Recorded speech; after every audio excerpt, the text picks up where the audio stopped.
കാര്യം ചോദിക്കുന്നു. ദേശീയ ചാനലുകളിലെ ടാലി വേറെയാണല്ലോ, അത് അവര്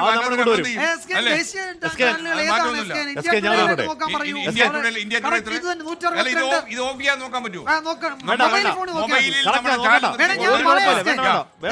നമുക്ക് വായിക്കാം. ഇന്ത്യ ടുഡേ 163.76, ഇവിടെ മറ്റേ NDTV 163.77, അവിടെ എന്താണ് ABP-ൽ 162.60. എവിടെയാണോ തെറ്റ്? അവര് കണ്ടുകൊണ്ടിരിക്കുന്ന റിപ്പബ്ലിക് ആയിരിക്കും. പ്രേക്ഷകരെ പിന്നെ എന്ത് വ്യത്യാസം? ദേശീയ ചാനലുകളൊക്കെ ഇത് തന്നെ. യൂട്യൂബ് നോക്കി പഴയ കണക്കിൽ നമ്മുടെ മാജിസ്കിലൂടെ അവർ എത്തിക്കൊണ്ടിരിക്കുക. ദേശീയ ചാനലുകളെല്ലാം നമ്മുടെ ചാനലിലേക്ക് അത്രയും തള്ളണോ? തുടക്കം തൊട്ട് അവിടെ ഗ്രൗണ്ട് കണക്കുകളാണ്. അതിനിടയ്ക്ക് ഒരു ദേശീയ ചാനല് നമ്മൾ പറഞ്ഞതിന് ശേഷമാണ് സംശയമുണ്ട്, ഒരു QR കോഡ് കൊടുത്തിട്ട് LED TV കൊടുക്കാന്ന്. നമ്മൾ ഐഫോൺ കൊടുത്തു LED കൊടുക്കാന്ന്.